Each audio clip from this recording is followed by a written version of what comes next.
29 वर्ष अघि 2051 सालमा दाङबाट प्रतिनिधि सभामा निर्वाचित भएका हालका एमाले महासचिव शंकर पोखरेल त्यस यता जनताबाट प्रत्यक्ष निर्वाचित भएर संसद छिर्न पाउनु भएको छैन। 2056 सालमा कांग्रेसका कृष्ण किशोर घिमिरेसँग पराजित पोखरेल 2064 मा समानुपातिकबाट निर्वाचित भए पनि 2070 सालमा कांग्रेसकै बुद्धिराम भण्डारीसँग पराजित हुनुभयो। 2074 सालमा प्रतिनिधि सभामा प्रतिस्पर्धाको तयारीमा रहेका पोखरेल कृष्ण बहादुर महराले क्षेत्र नछाडेपछि प्रदेश सभामा झर्नुभयो र एमाले माओवादी गठबन्धनबाट दाङ 2 कबाट निर्वाचित हुँदै लुम्बिनी प्रदेश सभामा संस्थापक मुख्यमन्त्री बन्नुभयो। 2079 मा माओवादी नेत्री रेखा शर्मासँग 193 को झिनो मतान्तरले पराजित हुनु भएको थियो। अहिले जसरी पनि जित निकाल्ने प्रयत्नमा एमाले छ।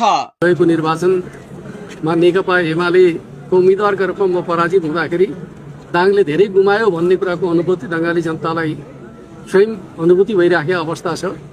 त्यस अर्थमा अब चाहिँ ज्ञापन पत्र बोकेर जाने प्रतिनिधि होइन, ज्ञापन पत्र बुझ्ने हैसियतको नेतृत्व निर्माण गर्ने क्षमता दाङले राख्नु पर्दछ।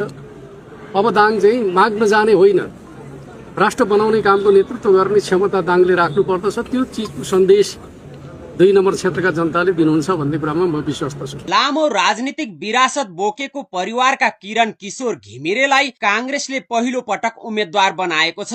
दाजु कृष्ण किशोर र भाइ कमल किशोरको चुनावी कमान्डर बनेर चुनावको अनुभव संगालेको बताउने किरण किशोर यसपटक आफै उम्मेद्वार बनेर मैदानमा हुनुहुन्छ।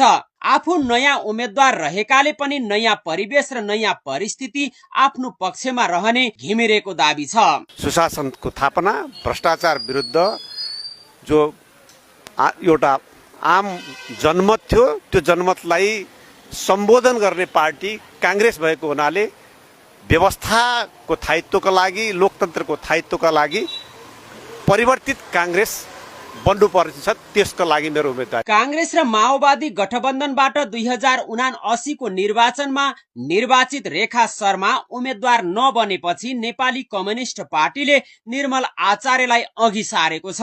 दोस्रो संविधान सभा निर्वाचनमा उम्मेद्वार बनेर अनुभव संगाल्नु भएका आचार्य आफ्ना एजेन्डा र जनताको समर्थन आफ्नो जितको आधार भएको बताउनुहुन्छ। मेरो प्रतिबद्धता भनेको संविधान कार्यान्वयन हुनेछ।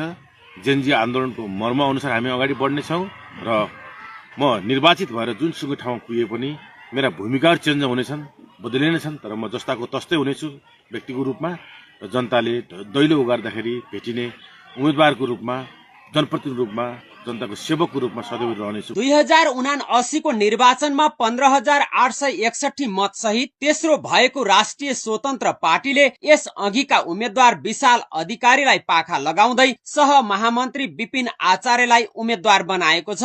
पहिलो पटक चुनावी मैदानमा होमिनु भएका आचार्य आफ्नो उम्मेद्वारी कुनै व्यक्ति विरुद्ध नभएर सुशासनका पक्षमा भएको बताउनुहुन्छ। एक मात्र एजेन्डा हो जुन सायद हाम्रो पार्टीको एजेन्डा पनि हो। यो देशमा थिलो भएको सुशासन, जुन कुशासन छ त्यसलाई राइट ट्र्याकमा लाउने, यो देशको अर्थव्यवस्थालाई राइट ट्र्याकमा लाउने र जनताले यो देशमा राज्य छ भन्ने अनुभूति गर्ने। नेपाली जनताले खासै धेरै केही पनि मागेको होइन के। दाङ 2 मा घोराई उपमहानगरपालिकाका 15, तुलसीपुर उपमहानगरपालिकाका 4 वडा र बंगलाचुली गाउँपालिकाका 8 वडा रहेका छन् भने अहिले थपिएका 7,236 सहित 1,40,948 मतदाता रहेका छन्। उम्मेद्वारहरूले आफूले जित्ने दावी गर्दै चुनावी मैदानमा होमिए पनि हरेक पटक फरक नतिजा दिने यो क्षेत्रका मतदाताले कसलाई प्रतिनिधि छान्ने हुन् त्यो भने हेर्न केही समय कुर्नु पर्नेछ।